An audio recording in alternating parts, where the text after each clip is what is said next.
আসসালামু আলাইকুম এভরিওয়ান। সহজ এবং মজাদার রান্নার ইউটিউব কুকিং চ্যানেল গৃহসুখনে আপনাদের সকলকে স্বাগত জানাচ্ছি। আমি আফরোজা। চলে আসলাম নতুন আরও একটা রেসিপি নিয়ে। আমার আজকের রেসিপি চিকেন আচারি খিচুড়ি। এই খিচুড়িটা এতটাই টেস্টি যে আপনি একবার ট্রাই করলে এটা বারবার খেতে মন চাইবে।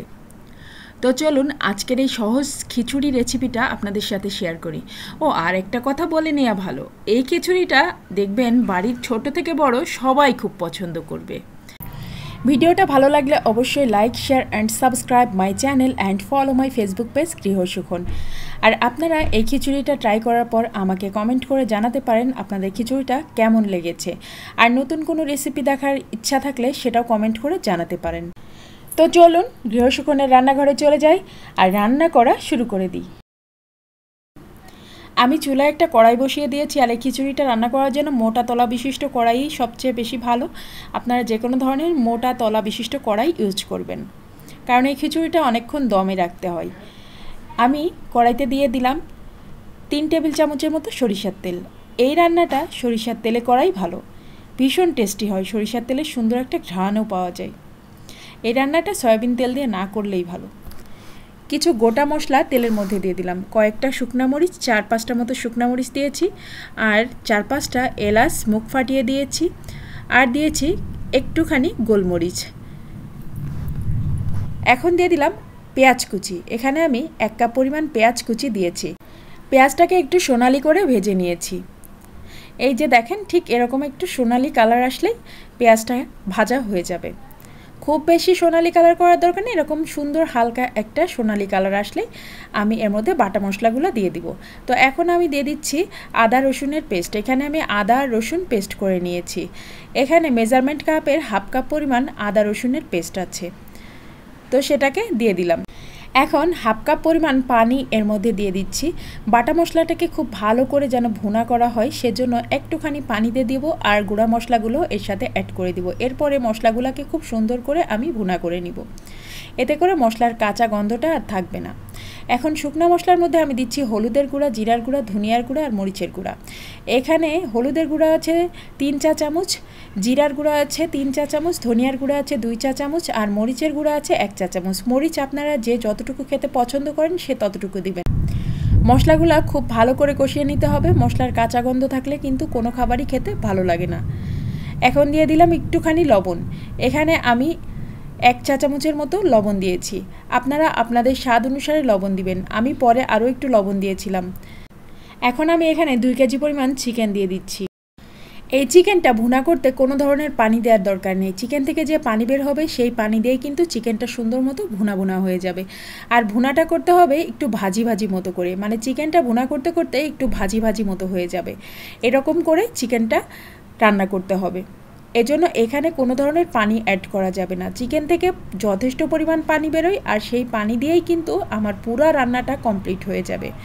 তো ঢাকনা দিয়ে ঢেকে দিয়েছিলাম। 2 মিনিট পরপর 3 মিনিট পরপর আমি ঢাকনা খুলে খুলে একটু নেড়ে দিচ্ছিলাম, যেন কোনোভাবেই কড়াইয়ের নিচে ধরে না যায়। এই জন্যই বলেছিলাম মোটা তলা বিশিষ্ট একটা কড়াই নিতে। তো আমি 15 মিনিট পরে ঢাকনা খুললাম। দেখেন আমার রান্নাটা প্রায় হয়েই এসেছে। ক্যামেরায় যেরকম কালার দেখা যাচ্ছে, রিয়াল কালারটা কিন্তু আরও বেশি সুন্দর ছিল। ক্যামেরায় আলোর তারতম্যের কারণে বিভিন্ন সময় বিভিন্ন রকম কালার আসে, কিন্তু বাস্তবে এটা দেখতে অনেক বেশি সুন্দর হয়েছিল এবং খেতে তো অসাধারণ। আর চিকেনের এত সুন্দর একটা ঘ্রাণ বের হচ্ছে, মানে খুব সুন্দর একটা ফ্লেভার এসেছে। আমি এই যে দেখেন একেবারে ভাজা ভাজা করে নিচ্ছি। চিকেনটাকে একদম ভাজা ভাজা করে নিতে হবে। তো ঢাকনা দিয়ে ঢেকে রাখছি ঠিকই, কিন্তু 3-4 মিনিট পরপর ঢাকনা খুলে খুলে আমি এভাবে করে নেড়ে নেড়ে দিচ্ছি, যেন চিকেনটা ধরে না যায়। এটা কিন্তু খেয়াল রাখতে হবে। যদি পোড়া লেগে যায় তাহলে কিন্তু টেস্টটা বাজে চলে আসে, পোড়া একটা গন্ধ চলে আসে। তাই কোনোভাবেই পোড়ানো যাবে না। 2-3 মিনিট পরপর ঢাকনা খুলে খুলে এভাবে করে নেড়ে দিতে হবে। আর আমার চিকেনটা রান্না করা হয়ে গিয়েছে। দেখেন আমি একেবারে ভাজা ভাজা করে রান্না করে নিয়েছি। এখন চিকেনটাকে আমি উঠিয়ে নিচ্ছি। আর এর মধ্যে যে মশলা আছে, এই মশলার মধ্যেই আমি চাল ডালের মিশ্রণটা দিয়ে দিলাম। আমি এখানে 1/2 কেজি পরিমাণ চাল নিয়েছি আর 1 পোয়া পরিমাণ মুগের ডাল নিয়েছি। আর মুগের ডালটাকে আমি আগে থেকে ভেজে নিয়েছিলাম। আজকের খিচুড়িটা রান্না করার জন্য আমি কোনো ধরনের পোলাও চাল বা অন্য কোনো চাল ইউজ করিনি। আজকে আমি রেগুলার যে ভাত খাওয়ার চালটা আপনাদের সকলের বাসায় থাকে, আমার বাসায়ও আছে, সেই চালটাই ইউজ করেছি। এখানে আমি পানি দিয়েছি, যে পরিমাণ চাল ডাল নিয়েছি তার ডাবল পরিমাণ। বিশ্বাস করেন পোলা চাল দিয়ে খিচুড়ি রান্না করলেও এতটা টেস্টি হয় না, বাট আমাদের রেগুলার যে চালটা আমরা ভাত খাই সেই চালটা দিয়ে খিচুড়ি রান্না করলে যে এতটা মজা হয় এটা আমি নিজেও আসলে আগে জানতাম না, এতটাই মজা হয়েছে। এখন এখানে দিয়ে দিলাম মেজারমেন্ট কাপের 1 কাপ পরিমাণ আমের আচার। আমার কাছে আমের আচার ছিল, আমি আমের আচারটা দিয়েছি। আপনারা চাইলে এখানে যে কোনো ধরনের আচারটাই দিতে পারেন। এটা হচ্ছে তেলের আচার। আচার দেওয়ার পরে আরও 15 মিনিট পরে আমি এই খিচুড়ির মধ্যে মাংসগুলো দিয়ে দিলাম, যে মাংসটাকে আমি কিছুক্ষণ আগে ভুনা করে রেখেছিলাম। এখনও খিচুড়ির মধ্যে অল্প অল্প পানি আছে। দিয়ে দিচ্ছি একটু মটরশুঁটি। মটরশুঁটিটা দিচ্ছি একটু সুন্দর কালার আসবে খিচুড়ির মধ্যে, সেজন্যই দিয়ে দিলাম 10-12টা কাঁচামরিচ, বাট এগুলাকে কিন্তু আমি মুখ ফেড়ে দিইনি, এমনিতেই কাঁচামরিচটা দিয়ে দিলাম। আর 2 টেবিল চামচ দিয়ে দিচ্ছি গাওয়া ঘি। এই গাওয়া ঘিটা কিন্তু কোনোভাবেই স্কিপ করবেন না। এখন সব কিছু আবার মিশিয়ে দিব। সব কিছু মিশিয়ে দেওয়ার পরে ঢাকনা দিয়ে ঢেকে আমি আবারও 20 মিনিটের জন্য অপেক্ষা করব। আর চুলার তাপমাত্রা থাকবে একেবারে মিডিয়াম টু লো। একদম দমে খিচুড়িটা রেখে দিতে হবে 20 মিনিটের জন্য। আর এই 20 মিনিট পরে আমি আবারও মিশিয়ে নিব। এখন শুধু ঢাকনা দিয়ে ঢেকে 20 মিনিট অপেক্ষা করার পালা। আমার বাসায় সবাই এই খিচুড়িটাকে খুবই প্রশংসা করেছে। আমার বাচ্চারা খুব পছন্দ করেছে, আমার হাজব্যান্ডও খুব পছন্দ করেছে। ঠিক 20 মিনিট পরে দেখেন আমি এখন পরিবেশন করে দেখাচ্ছি খিচুড়িটা কেমন হয়েছে। খিচুড়িটা যেমন ঝরঝরা হয় তেমনই খেতে সুন্দর হয়। এখন তো প্রচণ্ড গরম, তারপরেও দেখেন কতটা ঝরঝরা। এটা যতটা ঠান্ডা হবে তত আরও বেশি ঝরঝরা হবে। আচার দেওয়ার কারণে এত সুন্দর একটা ফ্লেভার আসছে যে আমি আপনাদেরকে বলে বোঝাতে পারবো না। আর খিচুড়িটা দেখেন কতটা সুন্দর হয়েছে, মানে দেখতে এখানে আপনারা ক্যামেরায় যতটা দেখছেন তার চেয়েও সুন্দর দেখাচ্ছিল বাস্তবে। মানে ক্যামেরার আলোর তারতম্যের কারণে কালারটা অনেক সময় বিভিন্ন রকম চলে আসে, বাট এটা কিন্তু রান্না করলে আপনারা বুঝতে পারবেন যে কতটা সুন্দর কালার আসে আর কতটা সুন্দর হয় খেতে। এত সুন্দর একটা ফ্লেভার আসছে যে বলে বোঝাতে পারবো না। আজকে ভাতের চাল দিয়ে খিচুড়ি রান্না করে ফেললাম, বাট সবাই খেয়ে একেবারে মুগ্ধ হয়ে গেল।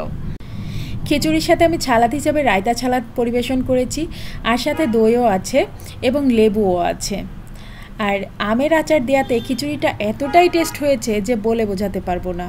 আর আমি কিছু টিকিয়া রেখেছিলাম বাচ্চাদের জন্য, বাট এই খিচুড়িটা এমনিতেই শুধু এমনিতে খেতে এতটাই মজা যে বলে বোঝাতে পারবো না। আমার ব্লগ চ্যানেলে যারা যুক্ত আছেন তারা তো দেখেছেনই যে আমার বাচ্চারা কত মজা করে খেয়েছে। তাছাড়া আমার হাজব্যান্ড এত পছন্দ করেছে যে বলে বোঝাতে পারবো না। তো অবশ্যই বাসায় এই খিচুড়িটা ট্রাই করবেন আর আমাকে কমেন্ট করে জানাবেন আপনাদের আমার আজকের রেসিপিটা কেমন লাগলো। আর ভালো লাগলে অবশ্যই আমার চ্যানেলটা সাবস্ক্রাইব করে দিবেন এবং পাশে থাকা বেল আইকনে একটা প্রেস করে দিবেন। এতে করে আমি যে কোনো ভিডিও দিলে তার নোটিফিকেশন আপনার কাছে পৌঁছে যাবে আর সহজে আপনি আমার নতুন ভিডিওটা দেখে নিতে পারবেন। তো দেখতে পাচ্ছেন আলোর তারতম্যের কারণে বিভিন্ন সময় বিভিন্ন রকম লাগছে, বাট এই খিচুড়িটার কালার এতটা জোস এসেছিল যে বলে বোঝাতে পারবো না। আর খেতে তো অসাধারণ, এক কথায় অসাধারণ। তো খুব সহজেই কিন্তু আপনারা বাড়িতে এই ধরনের খাবারগুলো তৈরি করে খেতে পারেন, যেগুলো রেস্টুরেন্টে যে অনেক দাম দিয়ে কিনে খান। আর বৃষ্টির দিনে এই ধরনের খাবার হলে তো আর কথাই নেই। আমি অবশ্য বৃষ্টির দিনেই রান্না করেছিলাম। তো আজকের মতো আল্লাহ হাফেজ, দেখা হবে, কথা হবে ইনশাল্লাহ পরের ভিডিওতে। আল্লাহ বাঁচায় রাখলে, আল্লাহ হাফেজ।